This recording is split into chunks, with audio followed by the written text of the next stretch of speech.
Hi, I'm Asad and welcome back to another video. In the previous video I edited this portrait of my friend Connor, so this is a before and that's the after, so I'm very much happy with that. For this video I thought I would share with you my export settings when I want to transfer my photos over to a social media app like Instagram. So yeah, let's get into it. I'm very much happy with this image, so what you can do now is you head to File, Export. I'm using Lightroom, by the way. I use Lightroom for pretty much all of my work, and I just feel it's just a very good tool. Once you hit export, there'll be a bunch of drop-down menus like these. So firstly, your export location. So for this image, I'd like to transfer it over to the desktop. File naming, I'll just keep it the way it is right now, but there is an option to change it to a custom name, or just if you want to put everything in order, that's probably the best area to do that in. Video is not really relevant for this. File settings, so this is quite important. So if your file is set as original by default, you have to go to JPEG. sRGB, that's obviously the standard color space. Quality, just bump that right up to 100. Um, just keep everything else the way it is. Like, you don't really need to press that or anything. Image sizing, so this is quite an important one. So for image sizing, the image you should change to long edge, because if I recall correctly, I think the short side, the aspect, there's like an aspect ratio correction which it does. So for apps like Instagram, I'm aware that they compress a lot of files, so it's quite good to go for the long edge option here. So I've selected long edge.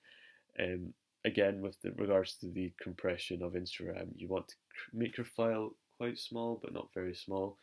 2000 works for me.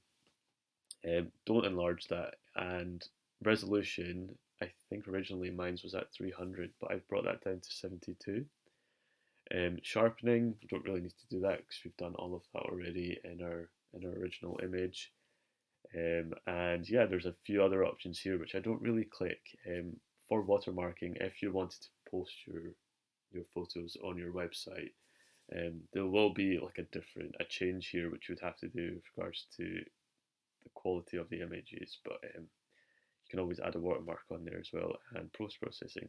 So once you hit export, I've already saved it, and that's the file there. So once you just open it up, it looks very crisp and very clear. And what I do now is I move over to my Google browser and I head to WeTransfer.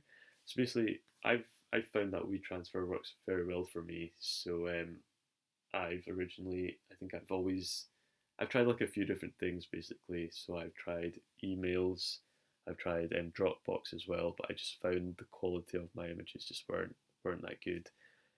So far, WeTransfer has been great for me. So what you would do is you would just find the file. So mine's is on the desktop just now. Just enter your own email address, and the email too should be your own email address. So once you receive the file, you download it on your phone. You can save it onto your phone as well. So go into your camera roll, and yeah, you'll be ready to post the photo on Instagram. And I've found it works very well for me. I've used these settings for pretty much all of my images basically.